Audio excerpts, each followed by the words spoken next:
There we go. Welcome back, everyone. If you're coming back, or welcome to our study session here. And we will be continuing our discussion on the strategic plan. And I will turn it over to Dr. Reed. Thank you, President Swain. It's my pleasure to have Muthu Fabai join us again this evening as we continue our journey of updating our strategic plan. And he's provided, as you know, a resource which we posted over the weekend on the website, which illuminates on pages 5, 6, and 7, 16 indicators of an equity-driven body of work or system, which we thought this evening he's going to walk us through how we might think about those in connection with our strategic plan, as we've made some fairly strong statements, I believe, about that being the foundation of our work moving forward. So I'd like to turn over the facilitation to Muthu and wish him a warm welcome this evening. Good morning or good evening, Muthu. Thank you very much. Good evening. It's nice to see you all. Hope you had a nice weekend. Let's see, can I share my screen? I think Siobhan was going to pull up your presentation, Muthu, unless we can. I think I can. Can you see my screen now? Yes. Okay, great. All right. Let's see. Give me 1 second. Make sure. Great. As Michelle said, this is about the refresh, and we just taken up from where we left about a month ago. The first session laid the foundation of the guiding principles for the refresh exercise. This time around, I thought we'll take a crack at the very first part of the strategic planning, which is defining the goals and outcomes for students. And in this case, for the refresh, it's about looking at the goals and outcomes for students, goals and measures for students in terms of, through an equity lens. So I want to let you know that what I'm going to share with you, this is actually the first school district I will do this exercise with this way, because the resource that I came across it about 3 weeks ago. It's the most thoughtful work on educational equity indicators that I've seen. So I think it's a terrific piece of work. It's done by the National Academies of Science, Engineering, and Medicine. It's interesting that the most thoughtful research I've seen so far came from science, medicine, and engineering. So I'm looking for your feedback about how applicable it is to what we've been talking about. A few stage setting slides, and please let's make this a conversation. We've done the stage setting, and the main work really is to rally around the indicators. I'm going to present it to you, and then let's talk about them. At any point, if you have any questions, or if you want to just discuss things among yourself, please feel free to do so. This is a slide from last time, refreshing. It's not starting from whole cloth. It's actually, there are a few things that I think we all agreed need not change, like the 5 goals we came up with. But we might be open to some of the indicators, and that's where we're going to focus the discussion today. The 4 pillars, think of those as the theory of action for the strategic plan. Those wouldn't change. We're not going to talk about those this evening, but I bring it up to make the point that when you look at the 3 parts of the strategic planning: student learning, instructional effectiveness, and the infrastructure to support instruction. The number 1 is the what we're going to rally around again would be the measures, not the goals. And in number 2 and number 3, we're going to keep the 4 pillars intact. But what we do, the strategies we implement on each of those 4 pillars could vary. So this is still the overarching diagram. But today we focus on circle number 1. Any questions at this point, please? Okay. So I'm going to ask you to just read this silently, and then I'd like each one of you to come back in about 30 seconds to a minute. What grabs you the most about the whole page? Everything on this slide, what stands out the most for you? I'll give you a couple minutes to read that, please.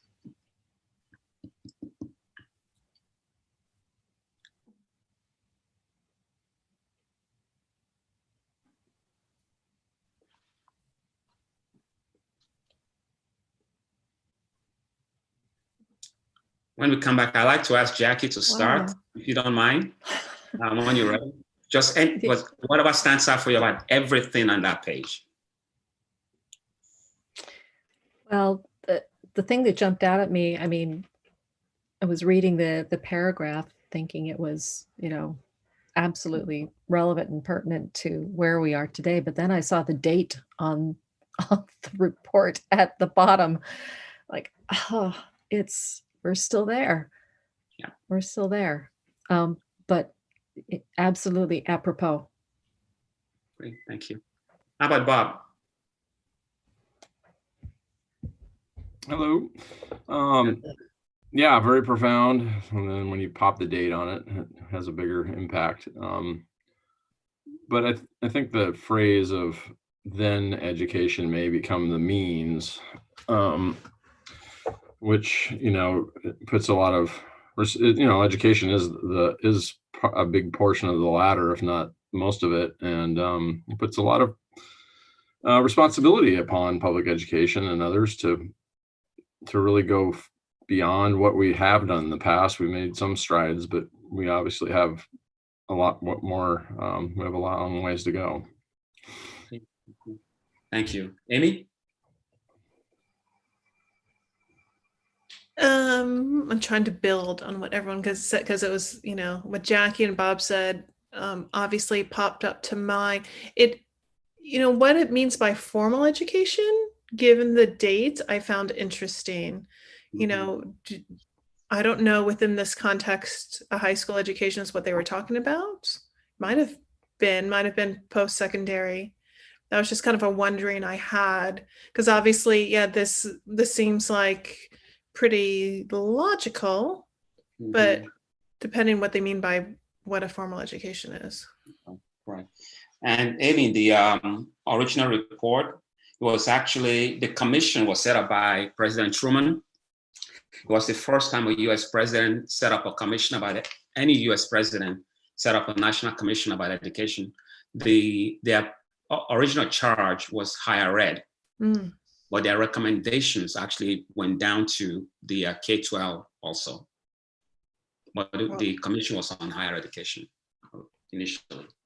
Well, it seems incredibly relevant. And then maybe I'm not allowed to give two, but then it's maybe a little frustrating that it's from 1947.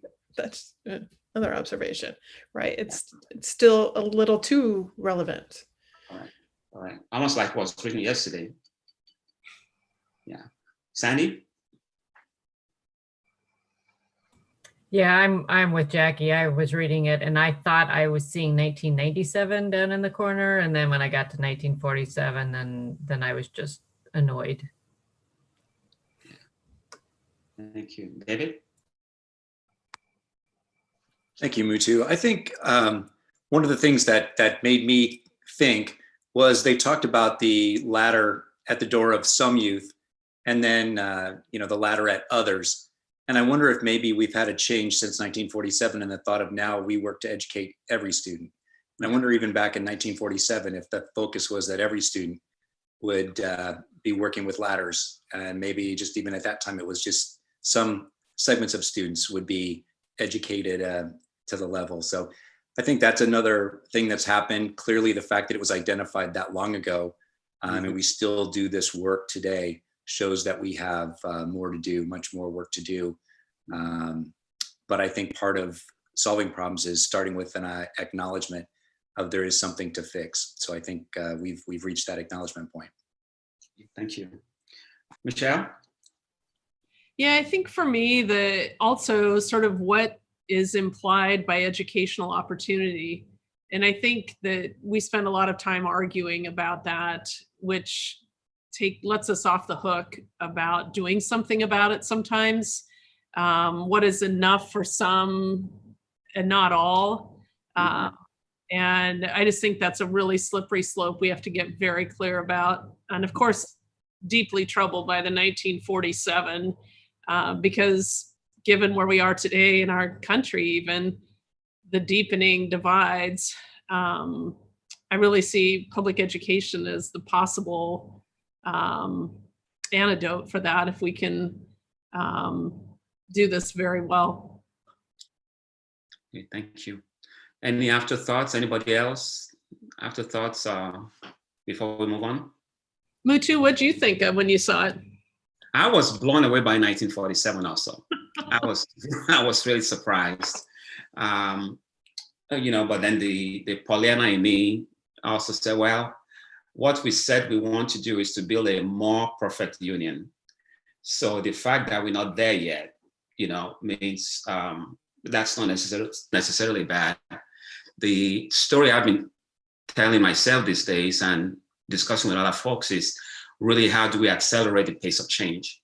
People are making, almost every school district that I work with is making some gains, but the rate of growth, the rate of those gains is not keeping up with what I think we all agree they ought to be. So we're not sitting still, right? It's top of mind for everyone, but the rate is still a little bit too slow. And that's where I think we all need to pay some attention. And the second thought was really triggered by this report by the National Academies, because they broaden my perspective on what the constructs ought to be when we talk about the equity gap. We tend to stay within our own box in education. And what I like about their 16 indicators is that they're really comprehensive, but not so comprehensive that we cannot have an effect on them or actually put them into practice. So I'm really very encouraged by the approach they've taken. It still requires boldness on our collective parts. Michelle, you were saying something? Well, I was just saying it's over 70 years ago. Yeah, 73 to be precise. That's almost 3 scores ago. That's correct. That's correct. It's great. All right. Go ahead, please. Sandy was making hand signals. Sandy? Sorry, I was obsessively fact correcting, which I know is not good behavior. It's almost 4. A score is 20 years. That is true.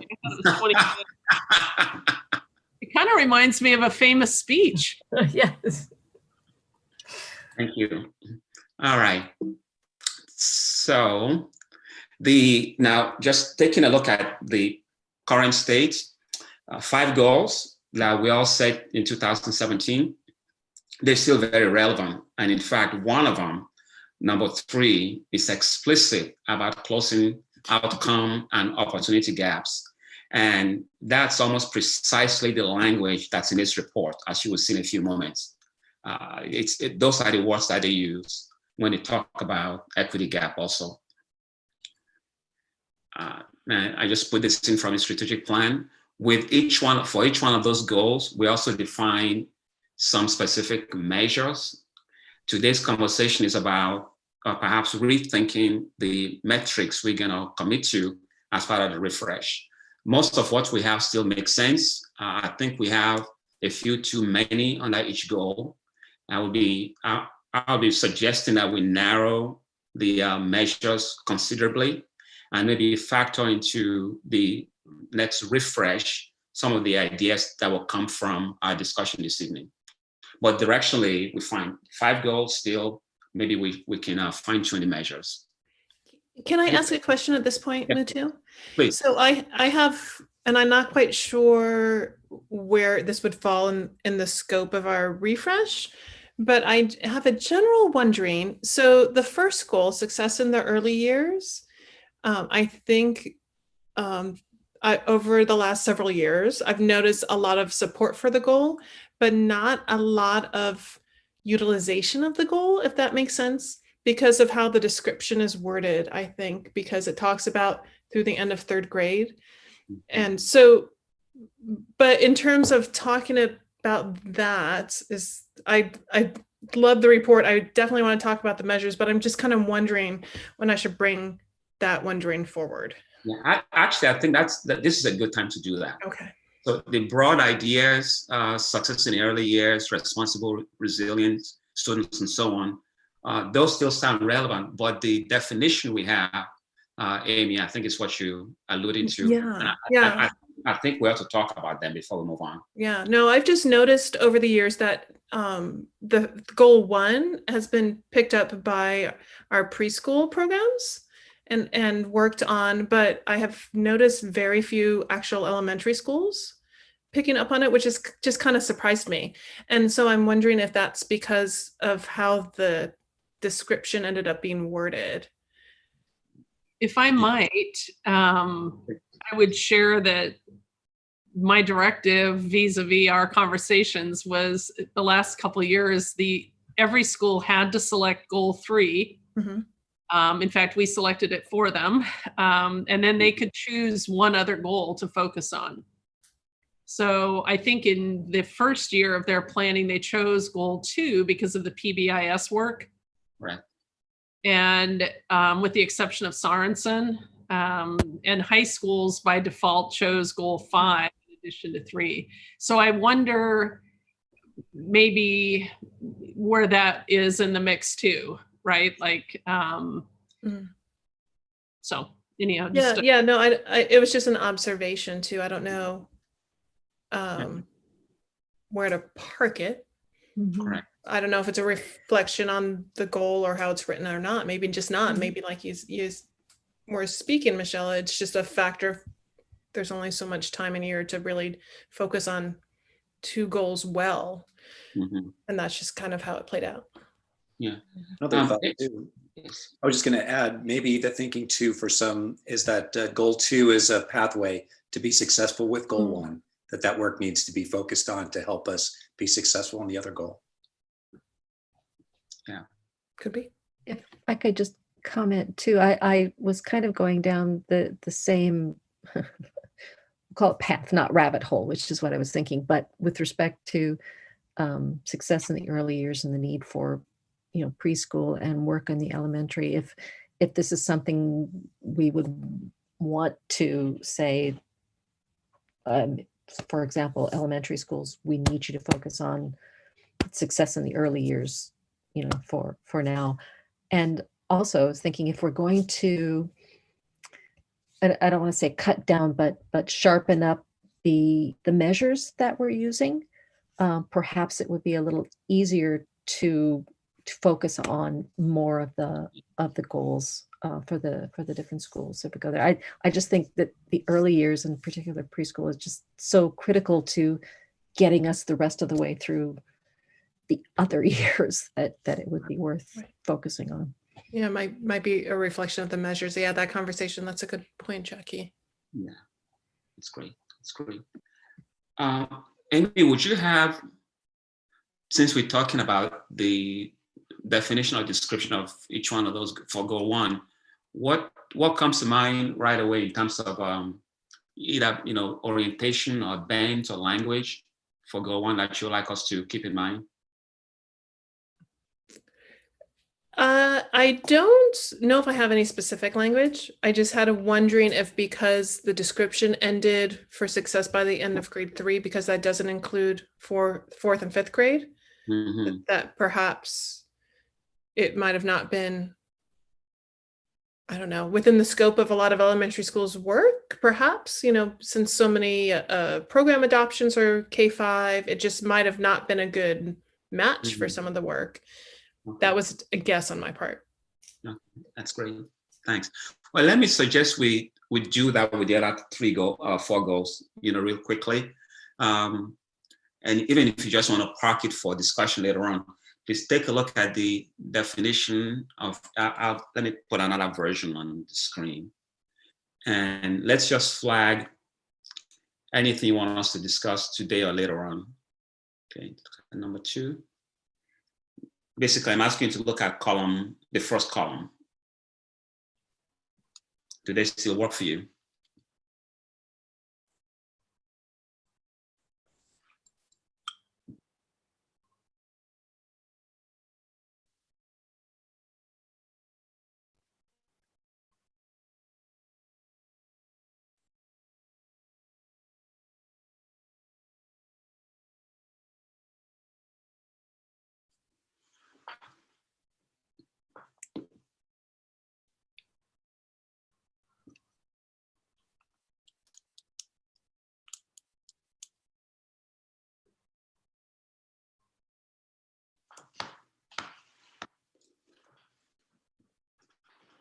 So I have another one to flag.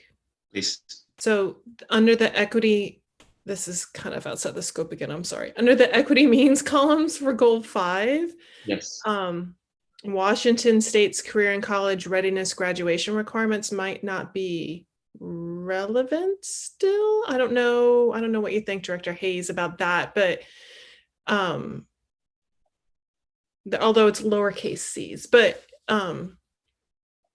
I feel like that's a terminology that is not really used by the state so much anymore.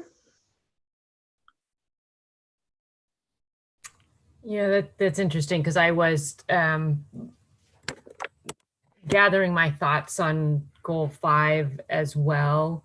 And it not so much, well, even the goal itself, but particularly the measurements feel not inspirational enough. That they're very focused on graduation from high school, but there's very little thinking about post, right? That it's we got you to the finish line and done, right?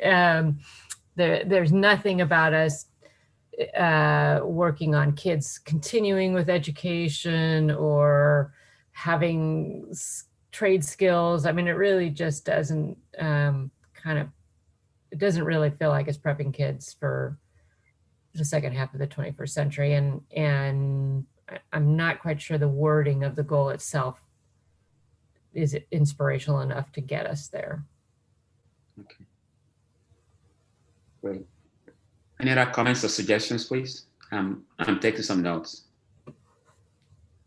I'd have to agree. I don't know how to define inspirational wording, but it seems a bit nondescript, I guess. And in particular, in the far right column, I think meeting state graduation requirements isn't our end goal. I don't think. And I think we need to define it as success in something, not just starting with college as the end all be all. So maybe some rewording on both of those. Great. Anybody else, please? Is it out of line to make a comment on the middle column? Yes, you can now, please. Yep. While we're at it. Everything is an increase and decrease in a percentage of students, which, if I'm honest, I'm not exactly sure why that bothers me. Maybe one of the things as we look at results, from one year to the next, and in different facets of student progress, to really know what's going on, you really need to break it down into the demographic groups and look at changes in what's happening there, as opposed to the overall percentages up or down. But again, we're gonna do more work on the measure, so I'm not exactly sure where to go with that right now. But yeah, so Jackie, you're making a case for disaggregating the data by different. basically, yeah. Okay. Great. Any other comments, please? I had a couple thoughts. Yeah, it seems to be kind of you start on the left-hand column about each student will graduate from high school with the habits for post-secondary success, productive citizenship, and lifelong learning, which is a post-high school measurements or a post-high school goal. And it kind of gets a little scattered as we go to the right, or even almost, then you end up with, the Washington State College and Career Readiness graduation requirements, which isn't a great measurement because it doesn't really reflect post-high school success. I think we should spend some time to try to define what success might mean, and especially to a student, maybe not to a parent or to us, what successful people really look like, right? It should be to the success of the dreams and aspirations of the student. But also we have to measure that in real, I think educational attainment. I think the report that we had started, Dr. Reed, I'm forgetting the name of the professor that provided the post-secondary research.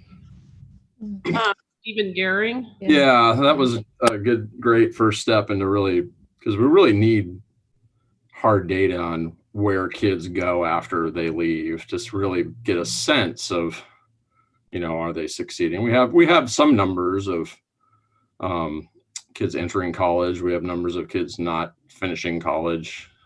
I think we have to continue with that measurement piece. Great. In addition to what we can control ourselves, right? Graduation and decreased dropout rates and skills, preparing kids with the skills they need to succeed after high school and whatever they decide to pursue.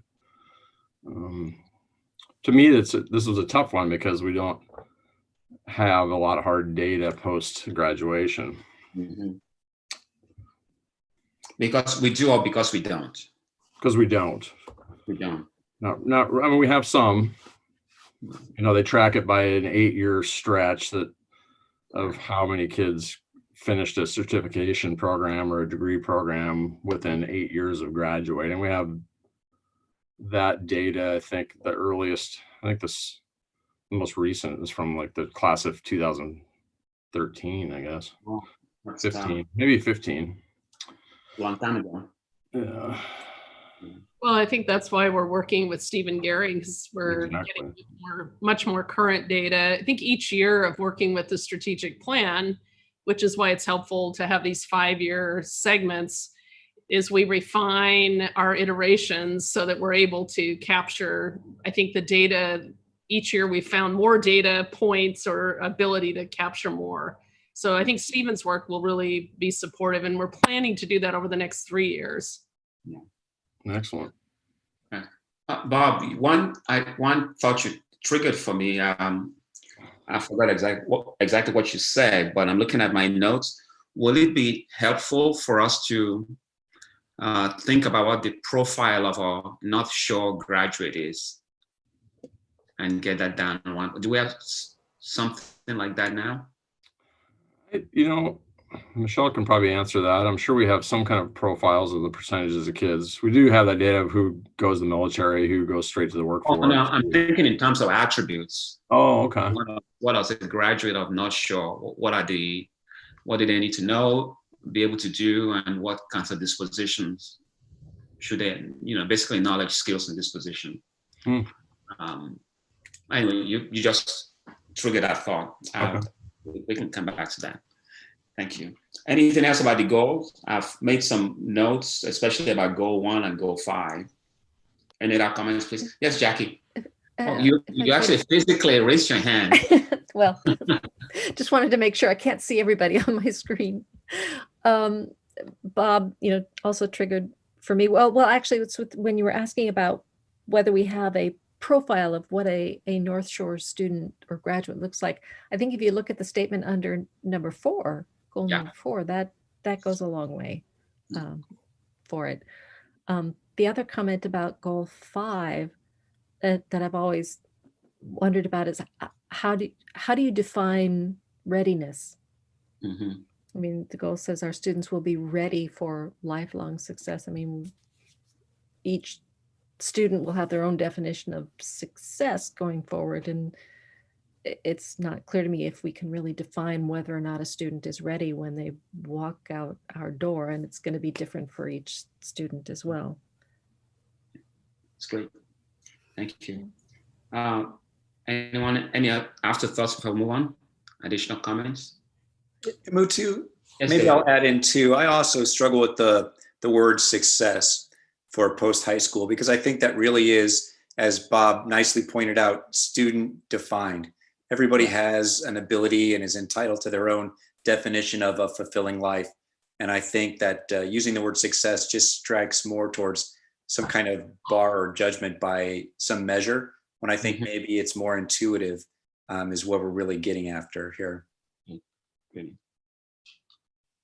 So I'm going to feed off of David. I suspect I'm not on your screen, Mutu, so I apologize. How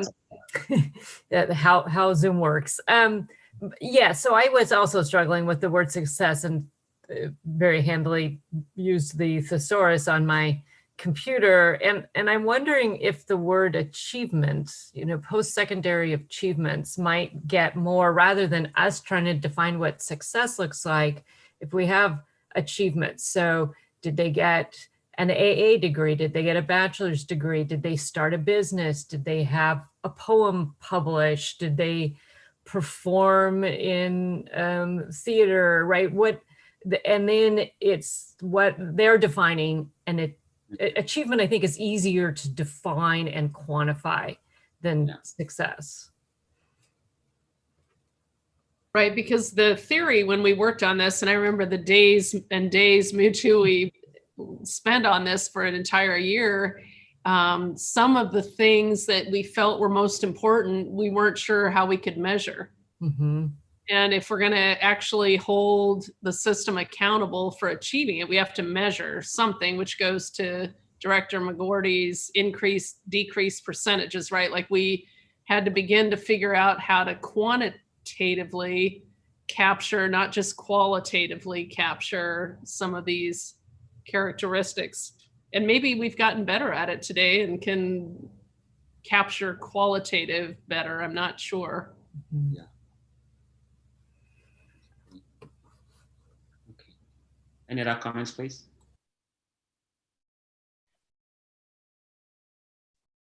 Okay, great. Thank you. Making some notes. All right, so it looks like we have to come back sometime in the future and just see what the next drafts could look like for the goals. But by and large, the 5 broad goals still seem to make sense, although they can be tweaked. Okay, great.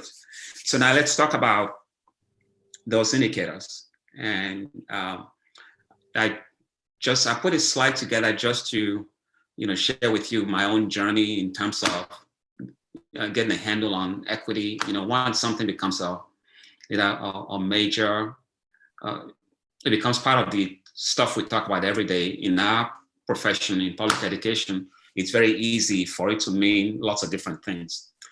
So this is some of the resources that I've looked at. And again, the very first one is the one that I found most compelling.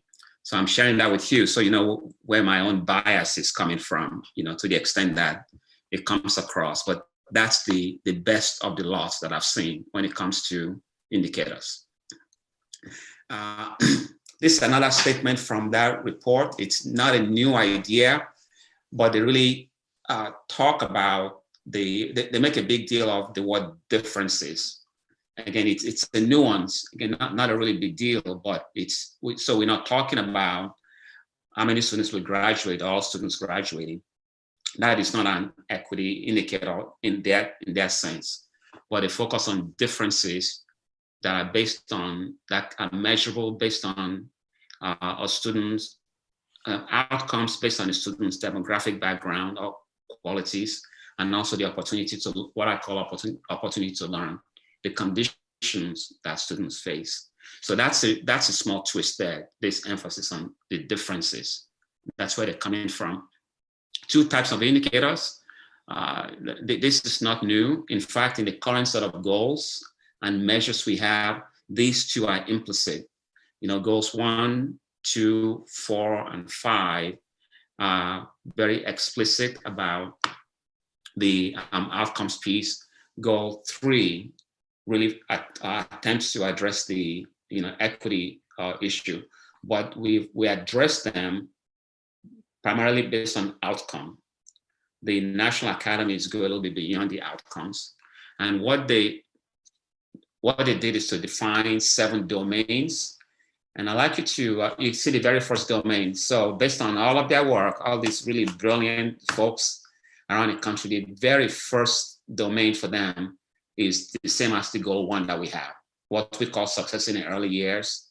They call it kindergarten readiness. That's still by far the most important one, the most primal of all their 7 domains. I'm going to, so once they have the 7 domains, they also define some specific indicators for each of those domains. So for example, for domain A, which is about getting all kids ready by age 5, there are 2 indicators for them: academic readiness and then self-regulation and attention skills.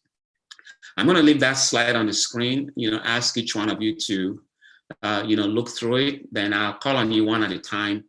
What do you make of it? Which areas are we really strong? Where do you think we haven't really spent enough time? Or maybe what's new and fresh from your perspective? So I'll give you 2-3 minutes to just process that page. Again, it has 7 domains and it's 16 indicators across all 7 domains.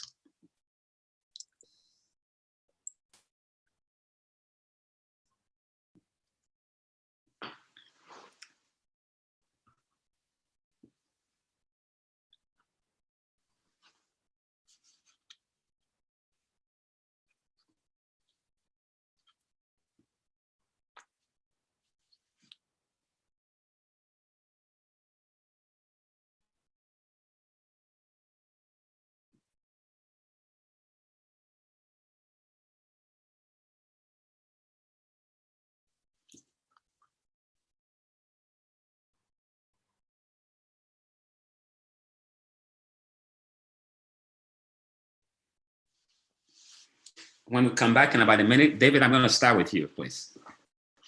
In about 1 minute.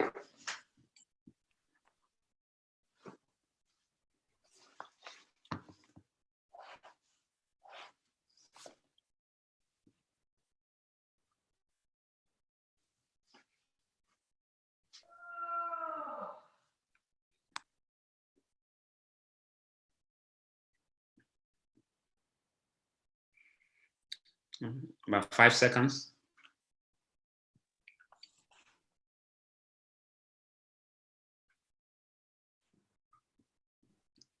Okay, David, you have the floor.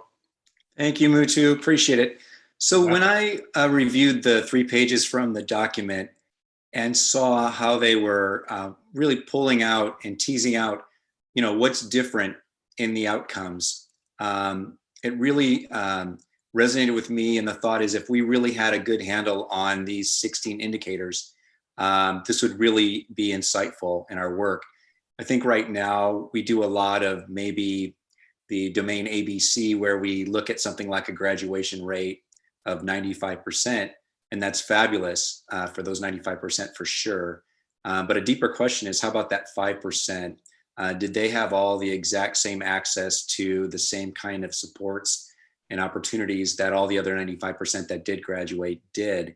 And if not, that begs the question, how can we focus some attention, some resources, whatever it may be, to help those students get those kind of supports that they need? And I think really one of our big goals is number 3, eliminating educational gap. And I think focusing on the disparities, what's missing from the folks that are not as successful as their peers, can really help us move that needle a little bit faster, which is something that you brought up earlier. And then the other thing I'll say is each one of these 16 starts with the word disparities. So it is basically getting at the heart of what is not equitable for each of these different students in the system. Thank you. Sandy, you want to go next? Sure. So where my brain got stuck was around domain A and domain E, and how much control do we as a K through 12 system have around addressing those. And as I thought more about E and the work that Doreen Milburn has been doing to increase access to our preschool programs, it made me kind of wondering, are we asking the right questions around domain A? Is there opportunities for us to improve and work on those disparities?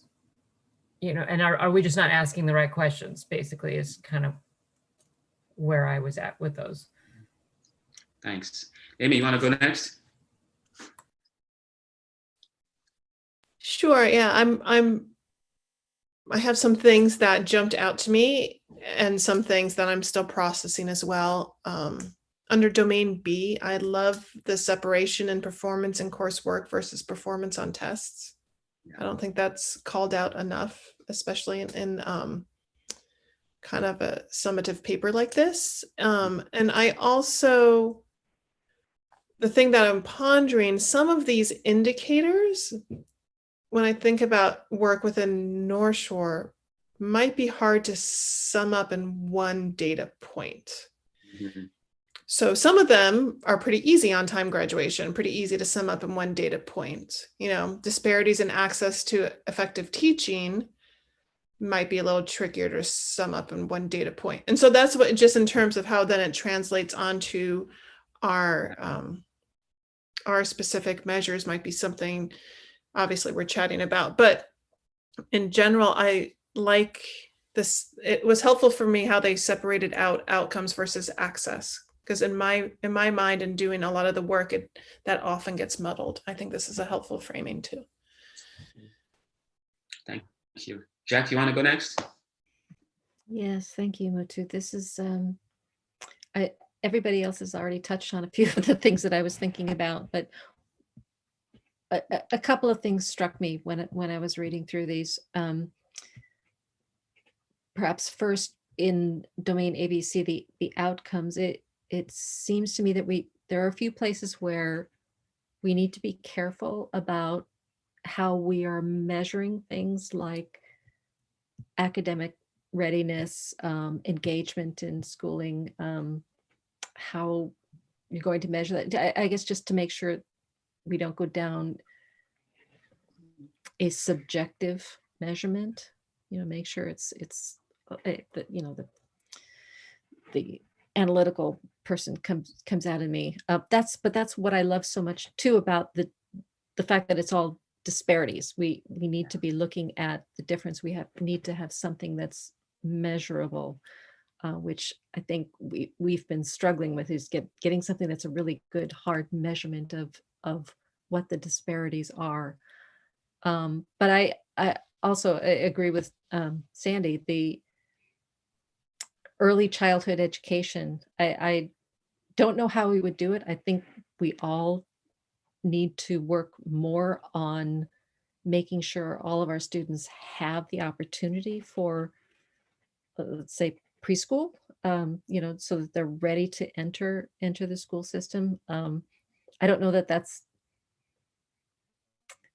it's a more global problem than what we can tackle here in North Shore, but perhaps we can tackle it better than we have been in North Shore, if that makes any sense. Yes, it does. Thanks, Jackie. Bob, you want to go next? Yeah, sure. Thank you.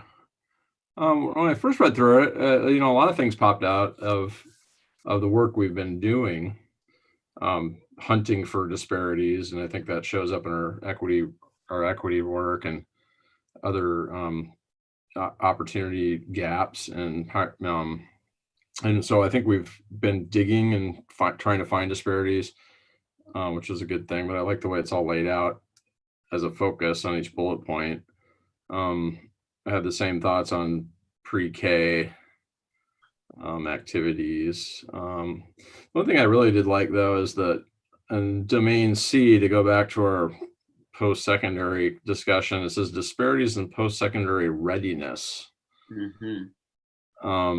rather than post-secondary success. And it kind of goes to, like we were talking about earlier, how do we describe success? Do students obviously have a role in describing what they think their successful dreams are. So the readiness piece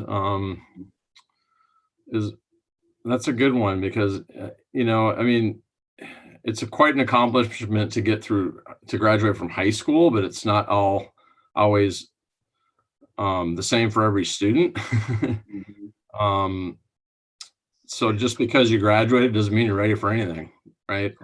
Some kids are really ready because they have supportive families, they have economics behind them, they have parents that help them figure out how to apply for college and how to think about life after high school. There are a lot of kids that don't have those supports either. So where can we find those disparities. And I think we kind of have a somewhat of a grasp of, what those disparities are, but how do we make sure each kid has got a better understanding of, are they ready for post-secondary life? And if they're not, what do we need to give to those kids? It's actually it's an individual question. So and that just popped out to me, that there's just a lot of great work that could be done there. Thank you. Michelle, what's your take? Thanks, Mutu. I think for sure we still have work to do on indicator 11, because we see very clear course taking patterns in our high schools that are disparate, which is why we're working with Stephen Gehring. I also think Director Cast's point about indicators 3, 4, and 5 and their interplay bears a close scrutiny. And then I wondered, Mutu, if you could explain indicator 8 a little more. I reread that several times, even in the paper, and kind of just trying to get to what that implies from. Yeah, that one, it's the most different, probably the most radical of all of them. And it goes way beyond, the way they describe it in their report, it goes way beyond the school walls. They talk about things like concentration of poverty in some schools or in some school districts. And they also talk about racial segregation within and across schools, which you'll find in large school districts like Seattle or Oakland and so on. I thought it was very bold of them to actually have that as one of their domains. It's one of those factors that come to school with the kids, and then they take it back home. And for most districts, it's one that I would think will be most challenging, especially districts or communities where you have wide, large differences in terms of the socioeconomic opportunities. Yeah, I felt like it was a lever that could have huge impact. Right. But it also felt like it was a partnership to address. Correct. Yeah. Correct. Yeah. It's great. Thank you. Any other comments, afterthoughts as we try to wrap up? Okay. I want to suggest we actually, let's just see where we are with those indicators. You have a second document that's a PDF. I think it's page 5 and page 6, or maybe it's 5, 6, and 7 in yours. But I thought they did a really good job also of not only giving us the 7 domains and the 16 indicators across all 7, but they have, this report is almost 300 pages long. So they were very thoughtful about everything. They did enough research to actually identify the constructs that will give us the biggest bang for the bucks.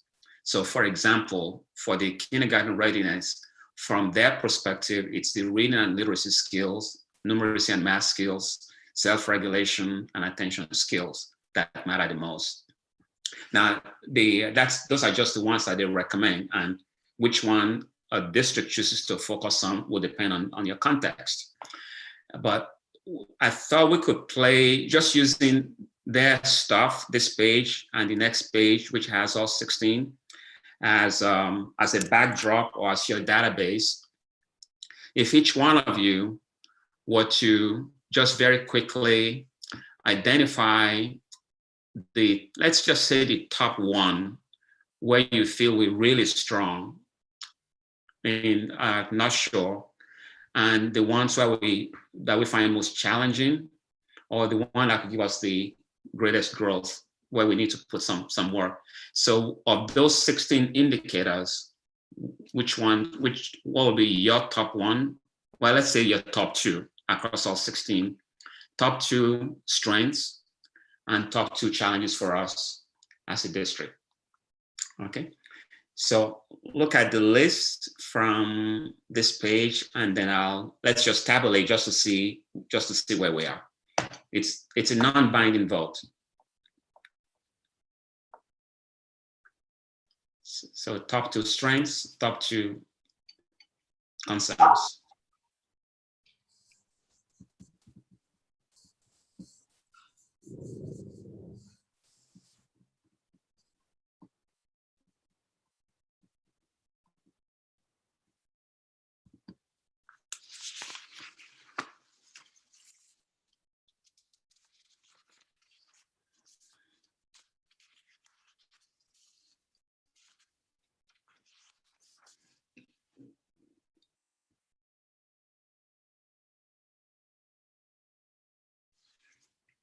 Everyone ready? Anyone not ready? Okay. Bob, I'm going to start with you. Your top 2 strengths, just call out in numbers, please, and then the areas of greatest growth for us. Well, I wrote down for the top, I was going to say you call on someone else because I wasn't ready, but. Oh, okay. Well, let me call on someone else then. It's Give all me right. one more second. I got my top 2 strengths, but not my weaknesses yet. David, you ready?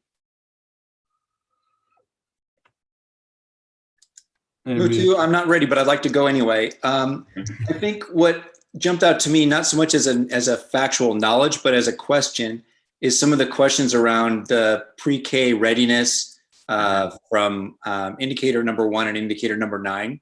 Okay. And I just think that, and number 9 talks about equitable exposure prior to the system. And in our community, I think there's a range.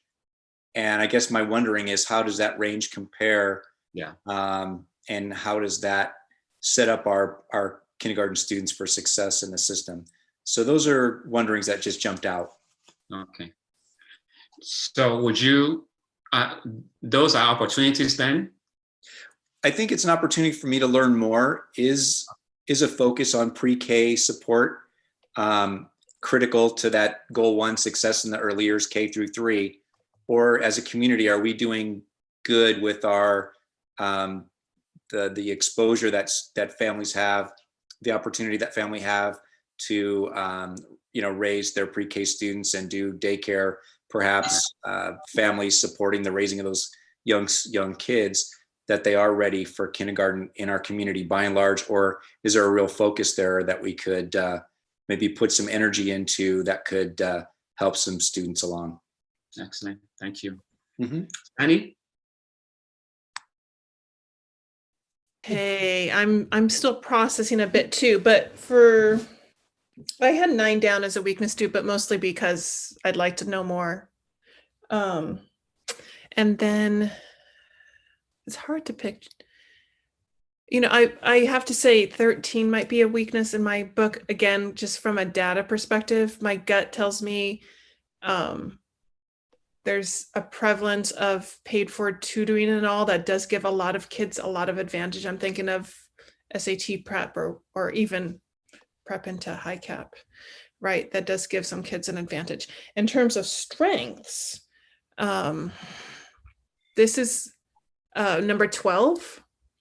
I feel like we have a wide variety. That's a strength for me. Wide variety of offerings. And then another, I put down 10. And I know part of it is ethnic diversity of our teaching force, but I know we're working hard on that. And then how many certified teachers we have, the first two in number 10, I feel like we're really strong on. And then the third one we're working hard at. Great, thank you. Dan, you want to go next? Yes, of course, in the process of writing the numbers down and then moving from the screen, I can't remember what the numbers mean. And so, it doesn't take long for things to disappear. So I think we're good at graduation. I know we're good at graduation. So, and we saw an amazing closing of the gaps in the last few years in our disaggregation or subgroups, however we're calling those. Yeah, so that's number 6. Yeah. I also checked 7, but I'm not sure if I can't remember why. 7 was post-secondary. Yeah. And when I went back to figure out what 7 was, I couldn't remember why I had checked that. I don't know if I missed when I was looking at the chart.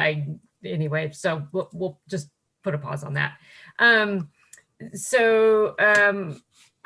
to echo what Director Cast has already said. I put for strengths number 11, or not strengths, needs work is number 11. We definitely, our classes look different depending on the level of rigor.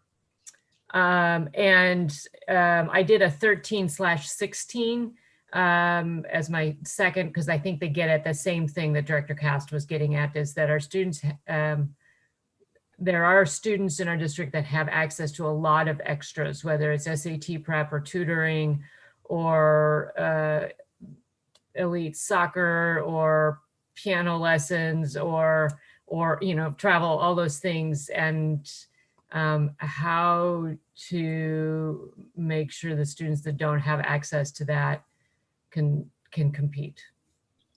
Great, thank you. Jackie? Yes, thank you. This is, ooh, I'm echoing.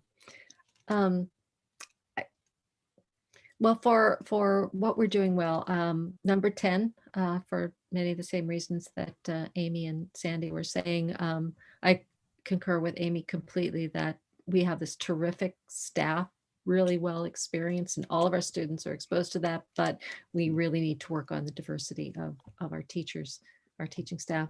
I also had number 14. Again, it's with respect to, our teachers. I think our teachers do a good job of engendering trust and have an academically focused culture. With respect to what we need work on, again, I just echoing everybody else, number 13, because we have a lot of kids who just they're not able to take advantage of all the things that we have to offer to them for financial or other reasons. As well as other opportunities that aren't available to all of our students. And I kind of had a mix of 9 and 13. I'm trying to remember who I was mixing. Pre-K programs. Again, we need to work on people actually taking advantage of that. And what was 13 again? 13 is. Oh yes, that was similar to. Yeah, 13. Yeah, academic support. It's great. Anything else, Jackie? I think that'll do me. Okay, thanks. Bob, you ready? Yep. Thanks for the time. For strengths, I had on-time graduation, of course. That's and number 6. That'd be number 6, and then the second one was number 10. Was I think access to effective teaching. I think our teachers across the board are very passionate and very talented. Very experienced in a lot of ways too. You need to look at our tenure. Struggles, I think the high quality supports, and I think of that just as it's described there as kind of post, after school additional supports, whether tutoring and the like. That's number 13, right? Number 13, and then number 16 also emotional behavior, mental health supports, etc. Which is a tough one. I know, how do we provide it? What needs to be provided? That type of thing. But yeah, the kids need some supports around those areas, I should say. Great. Michelle? Yeah, I don't know. I think that I think our graduation 6 is a strength. I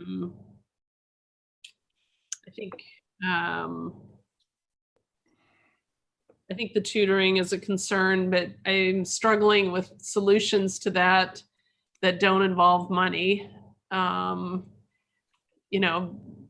Particularly in a time where we're going to face some serious budget issues. So that's clouding my thinking a little bit in terms of what we look at there.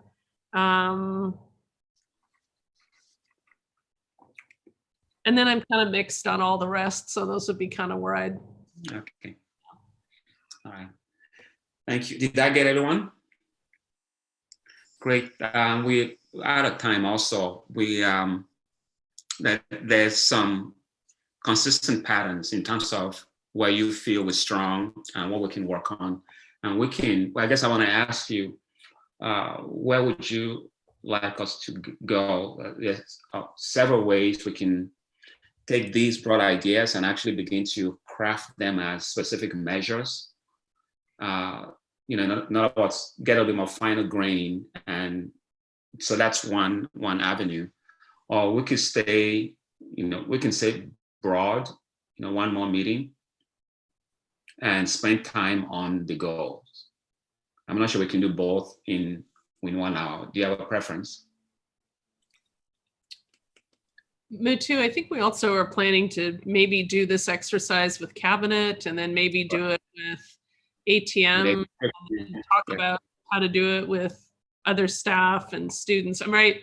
So I wonder if that's a next step, is to kind of see what some of the other groups think as a piece of this. I don't know where you're thinking that fits, but I think that we would be interested in seeing that as well. Yeah, that would be the better way to go. If we can schedule them fairly soon, it would be nice for the board's next step to be influenced by those conversations, if we could schedule them before the next study session. So Mutu and Dr. This is Sandy. I don't know where I'm showing up on your screen. The reason why I struggled coming up with the strength is not because I don't think that there is amazing work being done, but I was hesitant to say, oh, we're doing this really well, and then have students say, au contraire. Yeah. And so to me, it would be really helpful to hear from our students on these indicators where they think we are doing well and that we need work before I carry on more of a conversation, because otherwise I feel like I'm making assumptions. I feel like I'm coming at it from the outside, and that doesn't feel authentic or right. We do have a student board meeting coming up, Mutu, and maybe that's a place to walk through this with them as well.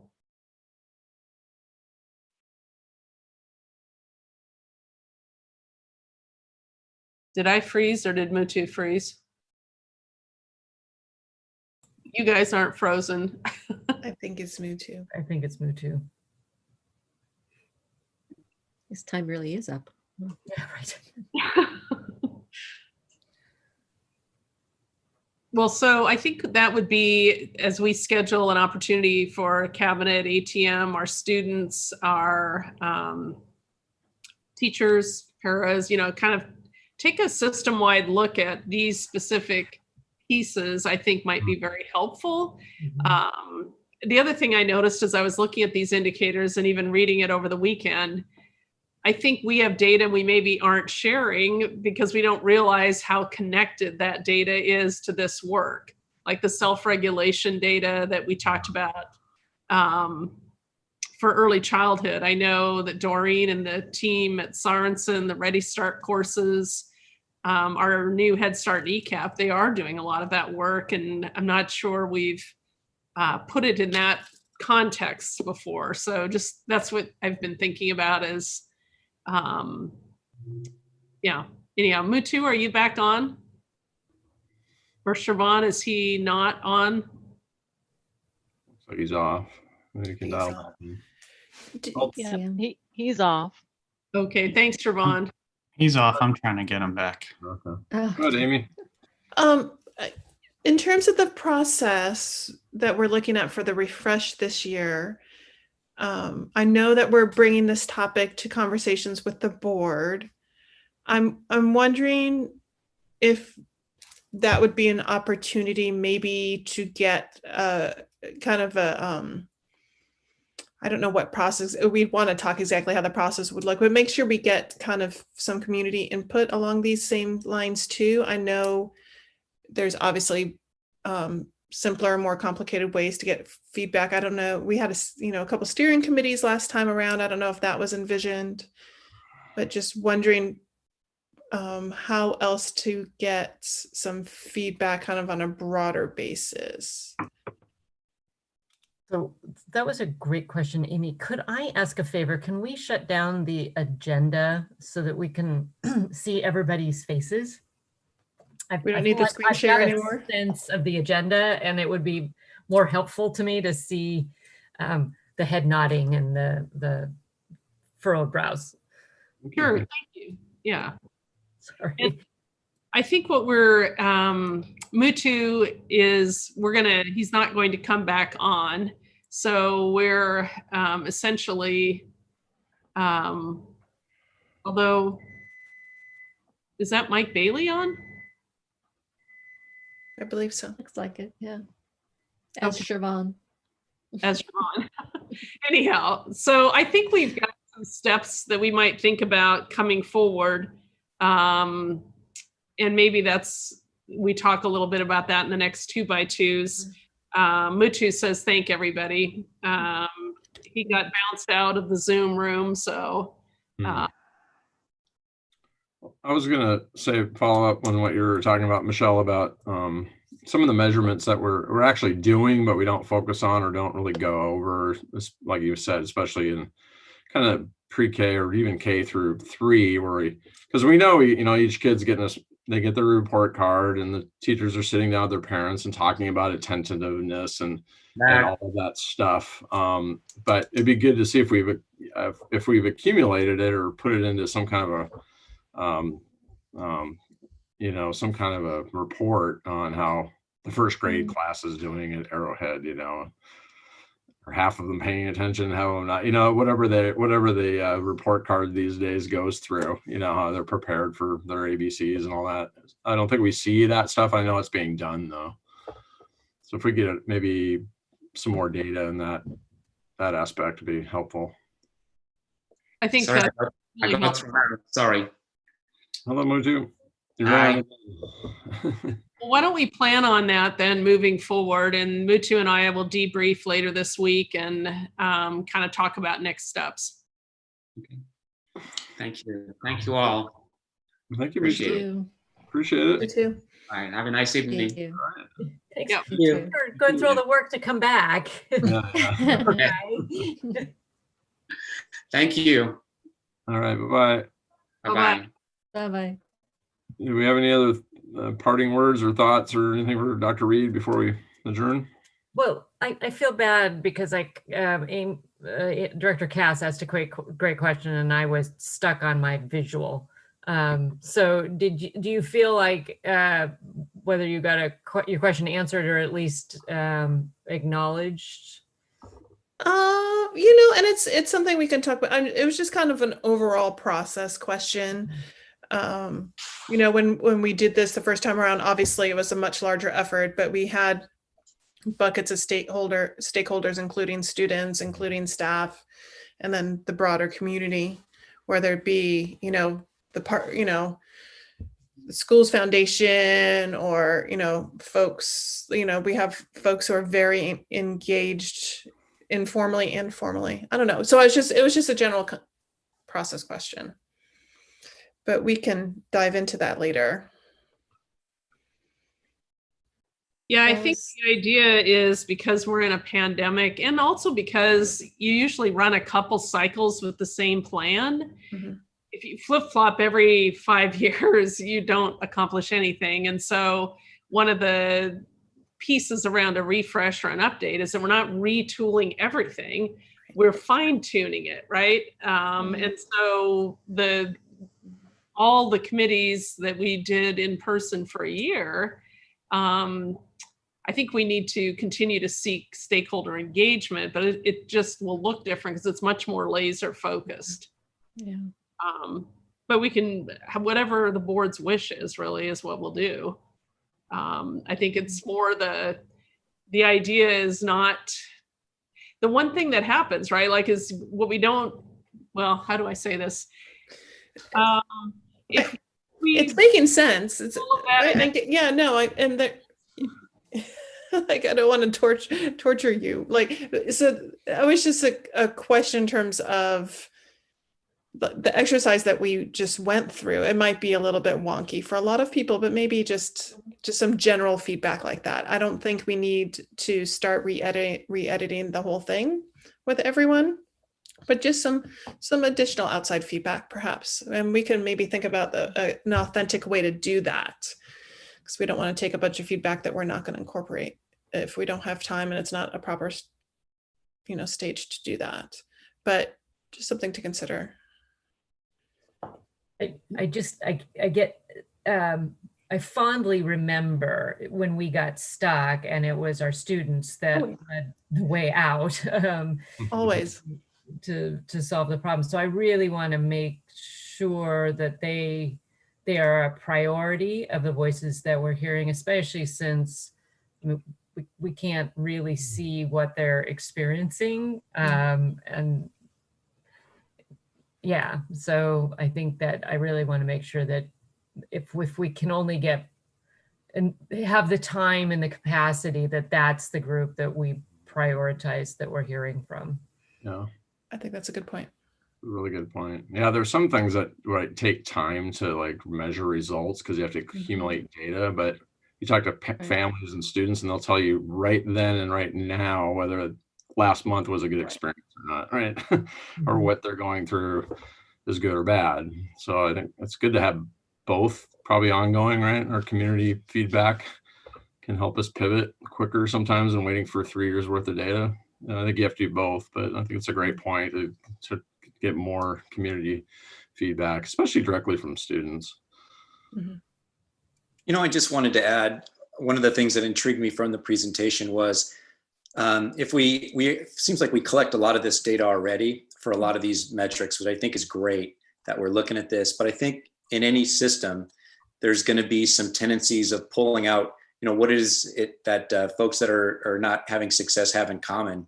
I think those are the real insights where we can try and build as a system, what can we adjust to set up more students for success. Given the fact that everything's so individualistic, it really is a challenge to try and determine where we really can leverage resources to really make a big difference. So I think I'm kind of intrigued about how can we take the data points and pull from there at North Shore, which of these data points are making the biggest difference for students being less successful than their peers. Well, I think one of those clearly is the work Stephen Gehring was doing, right? Like, I think that just stuck out in a really serious way. And I think the fact that we were able to garner an OSPI grant to support that work this year and hopefully the next 2 years is huge, because I think we can draw a direct line to course taking patterns that are disparate and opportunities to the 1947 quote. So, that's like neon light for me. And then how do we drive that possibility back through the system is really important. So that's a data point. I feel like we finally, but we've really been pretty, like that was brought home. Right? And even though we're doing fabulous work, like nation-leading work in the aggregate, when we kind of peeled it away, we found some real opportunities.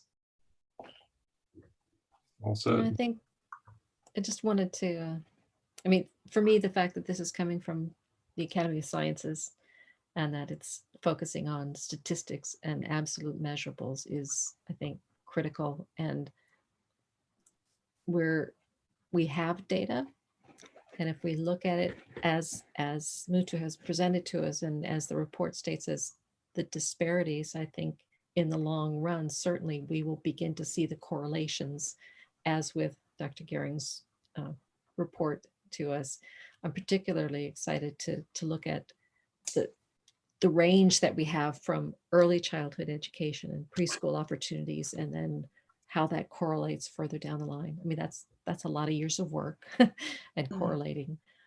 The other thing, when we're talking about the process and how to get the input that we need, I agree, we need to make sure above all else we get input from our students, is, what would be useful for us to look at as a measure and what they think we're doing right and doing wrong.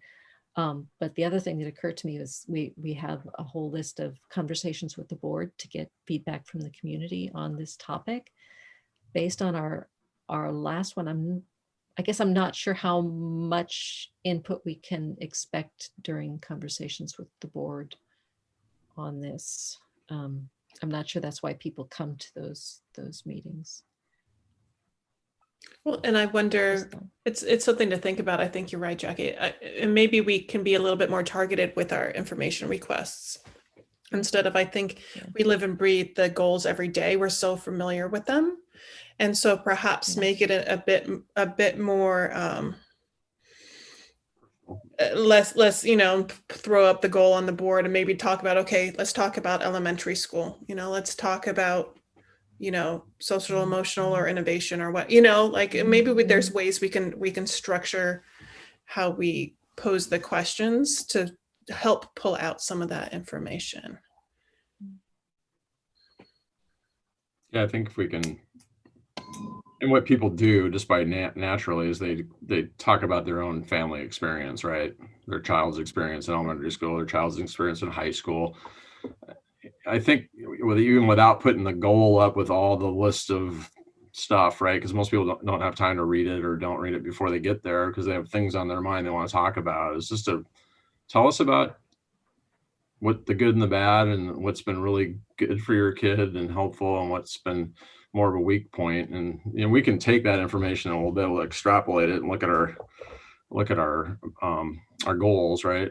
And measures, and we will be able to use that to see where we're lacking, where we're not. But I think having someone comment on their own family and kids' experience probably gives us a lot more information than talking in kind of abstract about supports and this and that. Yeah.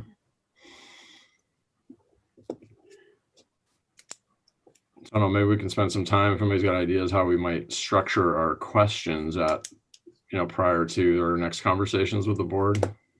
If you have ideas, why don't we send them into Dr. Reed, or you can send them to myself too, and kind of think about it a little bit.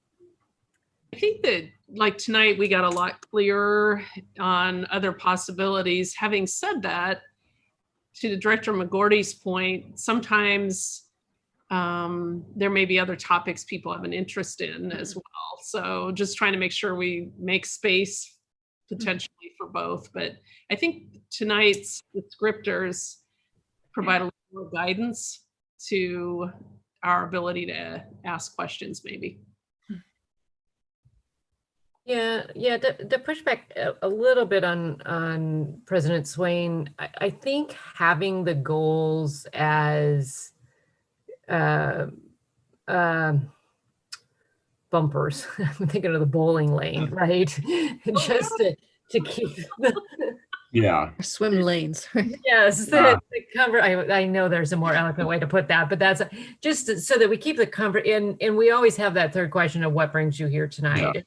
So just so that we get the conversation kind of in going where it stays, because otherwise, if we just say, how are things going for your family, we're going to hear about remote learning and so forth. So I think we need to have those goals, and we need to have what's working, what's not working with those goals. And I think people, and maybe a way to frame it, I don't know if this is the right time to do this, but is we've put as a district a lot of resources into goal 5. For instance, adding a 7th period, increasing CTE offerings. Here's all the resources and energy we put it in. Did we, and kind of help frame it with a little context?